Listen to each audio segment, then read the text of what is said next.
عزیزان گرامی، ہماری اور آپ کی کوشش یہی ہے کہ ہم اپنی زندگی ویسے گزاریں جیسے خدا چاہتا ہے، جیسے اہل بیت چاہتے ہیں۔ ایک دن حضرت عیسیٰ علیہ السلام ایک راستے سے گزر رہے تھے، درمیان میں قبرستان آیا۔ نبی اس قبرستان سے جیسے ہی گزر رہے تھے تو ایک قبر کے پاس سے آپ کا گزر ہوا۔ اولاد کیا ہے؟ ہم چلے جائیں گے، لیکن اپنے جانے کے بعد کوئی ایک ایسا بینک کا انتظام کر کے جائیں کہ جہاں ایسی ایف ڈی ہو جائے، ایسی فکس ڈپوزٹ ہو جائے کہ جہاں سے جب چاہیں ہم ثواب کو وڈرول کر لیں۔ توجہ فرمائے عزیزان گرامی، کوئی ایسا پیمانہ ہونا چاہیے۔ جناب عیسیٰ اللہ کے نبی ہیں، روح اللہ نبی ہیں، قبرستان سے گزر رہے تھے کہ درمیان میں ایک قبر کے پاس سے آپ کا گزر ہوا تو فوراً آواز آئی کہ عیسیٰ یہاں سے گزر جاؤ، اس لیے کہ اس قبر کے اوپر عذاب ہو رہا ہے۔ جناب عیسیٰ گزر گئے۔ کچھ دنوں کے بعد، کچھ مہینوں کے بعد پھر اسی راستے سے گزر ہوا، وہی قبر راستے میں پڑی۔ پھر وہاں پہ آپ رکے ہی تھے کہ اب جیسے ہی آپ نے دیکھا اچھا یہی وہ قبر ہے جہاں پہ عذاب، آگے بڑھ ہی رہے تھے کہ پھر آواز آئی کہ عیسیٰ تھوڑی دیر ٹھہر جاؤ، اس لیے کہ اللہ کا ثواب یہاں پہ نازل ہو رہا ہے۔ اب جناب عیسیٰ نے فوراً سوال کیا، یا اللہ ابھی کچھ دن کچھ مہینے پہلے جب یہاں سے گزر ہوا تو تو نے کہا کہ جلدی کرو، اس لیے کہ عذاب کا نزول ہو رہا ہے۔ آج تو کہہ رہا ہے کہ یا اللہ کہ آج یہاں پہ ٹھہر جاؤ، اس لیے کہ ثواب کا نزول ہو رہا ہے۔ یہ آخر عذاب ثواب میں تبدیل کیسے ہو گیا؟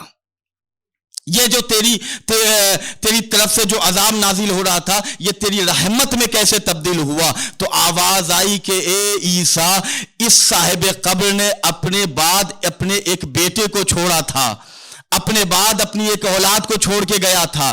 آج اس کی اولاد اس کی طرف سے، اس کی نیابت میں، اس کے ایصال ثواب کے لیے اس نے ایک نیکی کی ہے کہ جس کے صدقے میں اللہ نے اس کی قبر سے عذاب کو اٹھا لیا ہے۔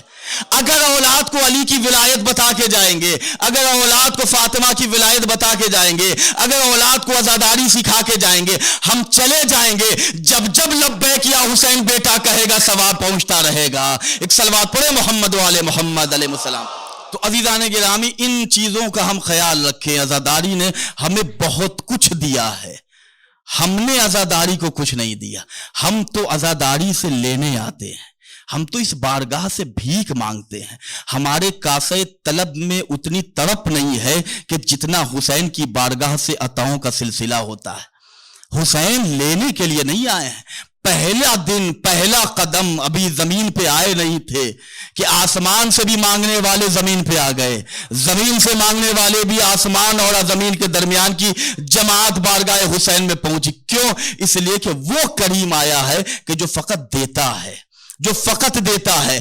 حسین نے آسمان کے مجرموں کو بھی بخشوایا، زمین کے گنہگاروں کو بھی بخشوایا۔ آپ بیدار ہیں سننے کے لیے؟ حسین نے آسمان کے گنہگاروں کو بھی بخشوایا، زمین کے گنہگاروں کی خطا کو بھی معاف کرایا۔ آسمان کے فرشتے کی گناہ کو معاف کرایا تو بالوں پر عطا کیے، زمین کے مجرم کو بخشوایا تو علیہ السلام بنایا۔ یہ حسین ہے، یہ بارگاہ حسین کا کرم ہے کہ جہاں ہم اور آپ آج سر اٹھا کے بیٹھے ہوئے ہیں۔ اس کا احترام کریں۔ جو اہل بیت نے ہم سے کہا ہے ان چیزوں کے اوپر اپنی زندگی کو گزار کے جائیں۔ غریبی رہے گی، بے چینی نہیں رہے گی۔ جملہ میں نے صرف کیا ہے۔ پریشان ہوں گے، پریشانی نہیں رہے گی۔ بھوکے رہیں گے، تڑپ نہیں رہے گی۔